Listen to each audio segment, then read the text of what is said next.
नमस्कार, आप देख रहे हैं न्यूज 69 भारत। मैं हूं मनीष कुमार झा। अभी झारखंड का एक बड़ा मुद्दा सामने आ रहा है और लगातार इस पर संघर्ष भी हो रहा है।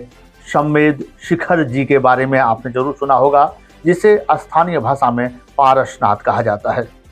स्थानीय लोग पारसनाथ पर पिकनिक मनाने जाते हैं और आनंद लेने जाते हैं प्राकृतिक सौंदर्य का।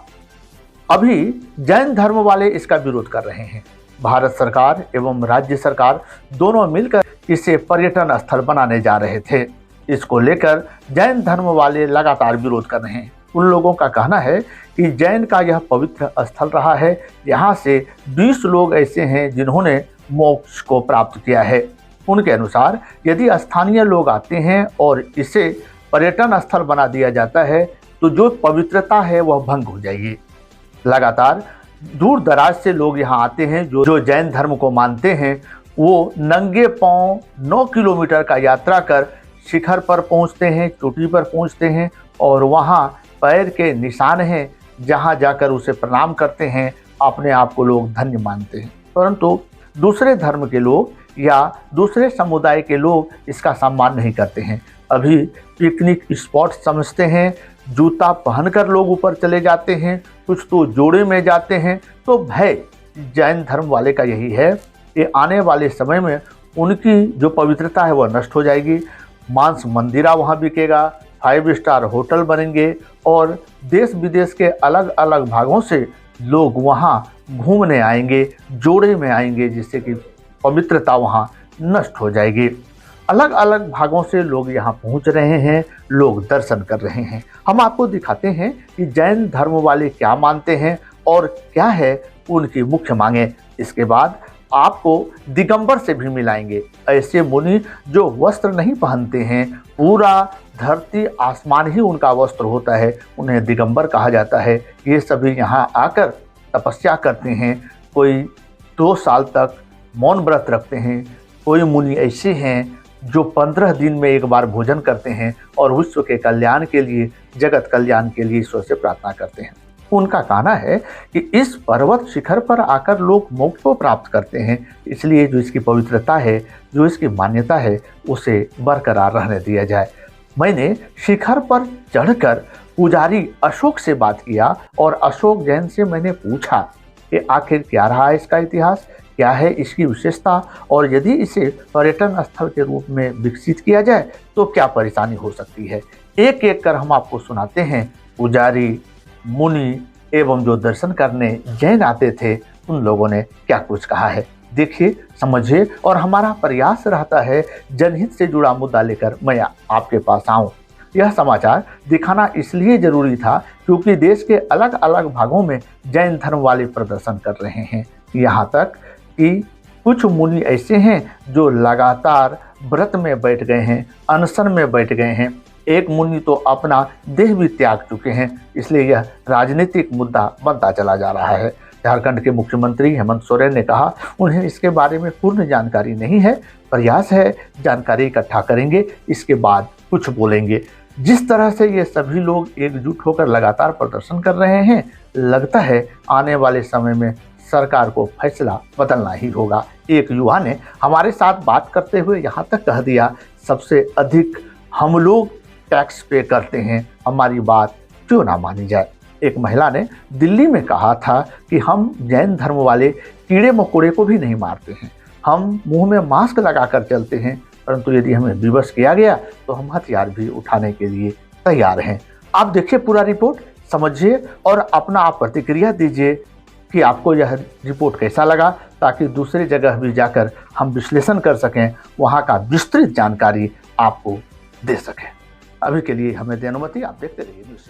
जी, मैं जबलपुर मध्य प्रदेश से आया था। मैं यहाँ पे बचपन से मतलब मेरी ये यहाँ की 4थी वंदना है, लेकिन जब मैंने आखिरी वंदना की थी, अब कर रहा हूँ, मेरे को जो अंदर समझ में आया है, ऐसा लग रहा है कि हम अपने क्षेत्र में तो हैं ही नहीं। हम कोई ऐसी जगह हैं जैसे कोई घूमने फिरने की क्षेत्र के नाम करने, और ये जो मोदी सरकार जो धर्म को आगे बढ़ाने की इतनी प्रयास करती है, योगी आदित्यनाथ उत्तर प्रदेश के मुख्यमंत्री हैं, उनका इतना प्रयास चलता है कि हिंदू राष्ट्र के आगे, तो ये क्या कर रहे हैं। जब अयोध्या का भूमि पूजन हुआ था, यहाँ की पवित्र मिट्टी गई थी और अब वो चाह रहे हैं कि इसको पर्यटन स्थल खाली पैसों के लिए। उनको जाके बता दीजिए कि जैनों की क्या वो है, माइनॉरिटी होने के बाद भी कितना इनकम टैक्स देते हैं, उनको बताने की ज़रूरत नहीं है और क्या कर सकते हैं ये भी नहीं। अगर चाहें ना तो ज़्यादा समय नहीं है कि सरकार गिराने में भी समय नहीं लगेगा हम लोगों को। तो उनको ये अपने दिमाग में रख लेना चाहिए कि हम कम हैं लेकिन हम में जय जिनेंद्र, मैं एमपी जबलपुर शहर से आई हुई हूँ। ये मेरा जो सबसे बड़ा जैनियों का तीर्थ कहलाता है, इसको आज देखकर मैं बहुत अत्यंत दुख हुआ और जो सरकार ने इसको पर्यटक स्थल घोषित किया है उनको इसके लिए पवित्र तीर्थ घोषित करना चाहिए था। ये उन्होंने बहुत गलत फैसला लिया है। ये हम लोगों को परेशानी ये है कि हमारे इतने पवित्र तीर्थ क्षेत्र जहाँ से कोड़ा कोड़ी मुनि रहा, 24 हमारे तीर्थ 20 तीर्थंकर यहाँ इस पवित्र स्थली से जो गए हुए हैं, वहाँ आज देखो कि कैसे लोग बाग आ रहे हैं, जूते चप्पल सभी जगह पहने जा रहे हैं और खाने पीने में क्या क्या नहीं बन रहा है जो कि अशुद्धता में आता है, हम लोगों में नहीं चलता। ऐसा खाना पीना यहाँ बनने लगा। धर्म के क्षेत्र में सब तीर्थ को उद्धार कर रहे हैं और ये हमारा जैन धर्म अत्यंत पवित्र क्षेत्र है। इस क्षेत्र को यदि जैन समाज इतना मानता है, यहाँ कड़ पूजने हैं। आज यहाँ पे इतने पब्लिक आ रही है, यहाँ पे गंदा हो रहा है, खा रहे पी रहे। हम लोग जैन समाज के लोग बिना चप्पल बिना खाए पिए त्याग करके हम लोग यात्रा पैदल करते हैं, जिससे कि यहाँ की है ना विशुद्धि बढ़े। आज यहाँ पे इतने लोग आ रहे हैं, उनको इस क्षेत्र को कुछ नहीं मालूम, वो केवल घूमने के उद्देश्य से आ रहे हैं। हमारे जो यहाँ पे मंदिर हैं पूरे खुले हुए हैं, लोग वहाँ जूते पहन के हाथ लगा रहे हैं, जिससे कि अवहेलना होता है। और हम लोग है ना बिल्कुल ये चाहते हैं कि इस क्षेत्र को 50 किलोमीटर को शाकाहार घोषित किया जाए और पवित्र तीर्थ का स्थल दिया जाए। हम इंदौर से आए, 5वीं बार दर्शन है।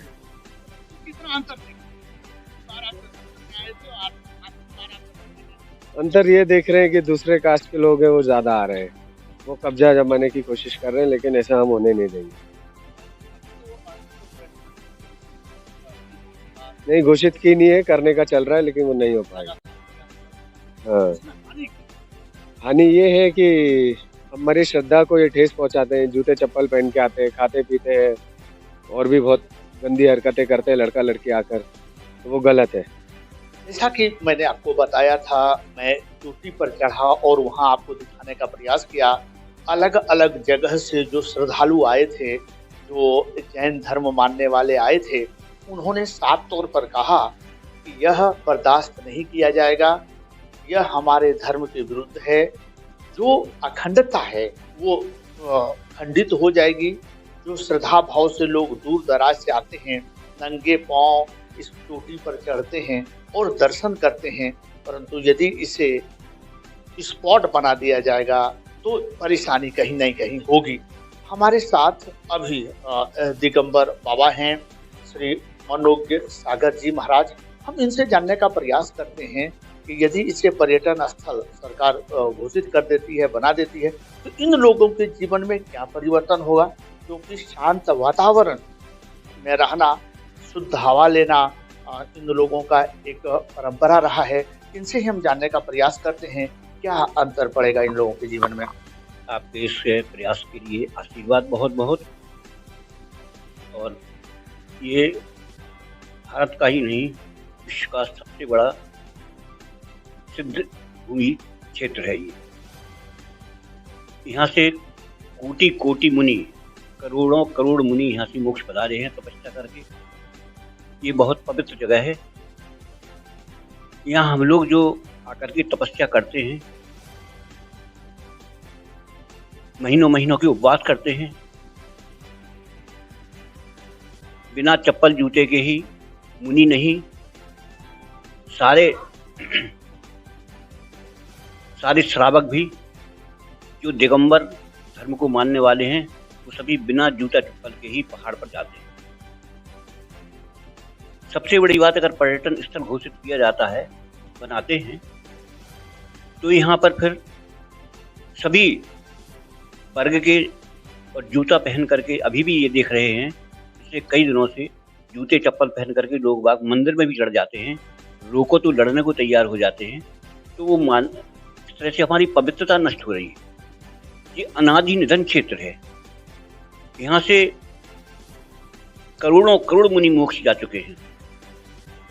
मोक्ष का मतलब जहाँ से फिर आना नहीं होता, परम सुख में पहुंच जाते हैं।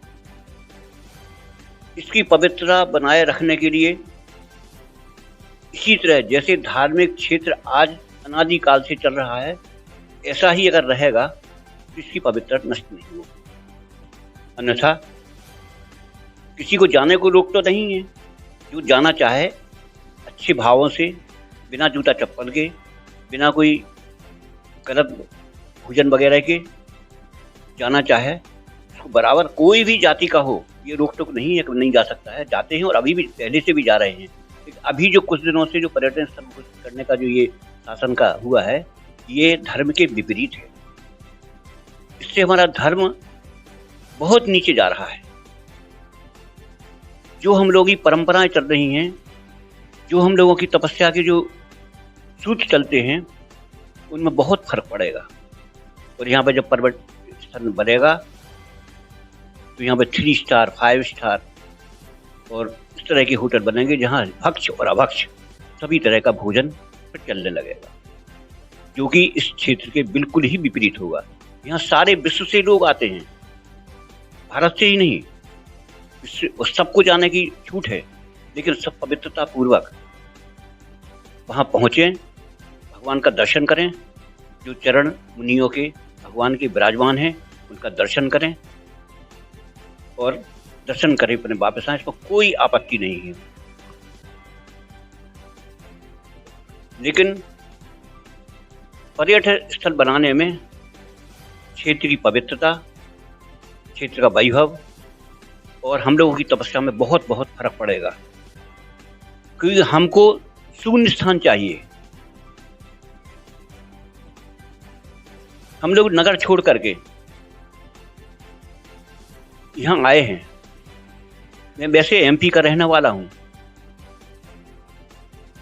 लेकिन यहाँ केवल तपस्या के उद्देश्य से कि अपनी साधना करेंगे, जीवन को सफल करेंगे। इसीलिए सारा परिवार नौकरी, गवर्नमेंट अधिकारी होने के बावजूद भी शासन की नौकरी छोड़ करके फिर यहाँ पर हम आए हैं। इससे सारे मुनियों पर सब फर्क पड़ रहा है। और ये अगर शासन जैन दिगंबर जैनों के हित में अगर ये करता है, सभी जो जैन धर्म को मानने वाले हैं उनके हित में करता है, तो इस शासन के ऊपर बड़ा उपकार करना होगा। और मैं चाहता हूँ, मैं निवेदन करता हूँ, आग्रह करता हूँ तो सभी शासन के अधिकारियों से, मंत्रियों से, मुख्यमंत्री, प्रधानमंत्री, तो इस ओर ध्यान दें। इसको जैसा क्षेत्र चल रहा है पवित्रता बनाए रखने के लिए, इसको पर्यटन क्षेत्र घोषित न करके आप और विकास के साधन करिए और वहाँ पर सभी लोग जाएं, इसको कोई रोक टोक नहीं। प्रधानमंत्री नरेंद्र मोदी लगातार साधुओं का सम्मान करते रहे हैं, अलग अलग जगह जाते हैं और सुरक्षा कवच को तोड़ते हुए भी वो मिलते हैं, आशीर्वाद लेते हैं। उनके लिए क्या संदेश रहेगा? हाँ, तो हमारा प्रधानमंत्री जी से कहना है, बहुत अच्छे आदमी हैं और बहुत अच्छी तरह से शासन ईमानदारी के साथ चला रहे हैं, इसमें कोई शक नहीं। लेकिन इस मामले में उनको विशेष रूप से विचार करना होगा। वो बराबर सारे समाज के प्रति उनके सद्भाव है, अच्छा है। देश विदेश में भी उनने अच्छा नाम कमाया है और ये बहुत अच्छी बात है। उनके लिए बहुत बहुत आशीर्वाद है। अगर वो दिगंबर जैनियों के हित में, इस क्षेत्र के हित में अगर ये करते हैं तो वास्तव में हम लोगों की तपस्या निर्विघ्न चलेगी और क्षेत्र की पवित्रता भी बनाए रखने के लिए। वैसे तो शासन को किसी भी धार्मिक से अल्पसंख्यक होने के बाद भी ये शासन इस तरह के कदम क्यों उठा रहा है, ये भी मेरी समझ में नहीं आता।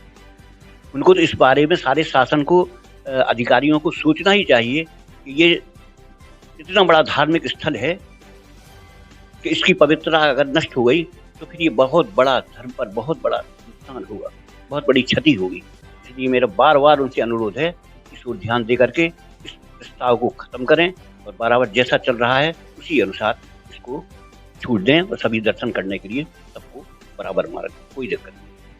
लेकिन पर्यटन स्थल घोषित करने में तो बहुत आपत्ति। Divine public school Govindpur Dhanbad, जहां शिक्षा के साथ मिले संस्कार।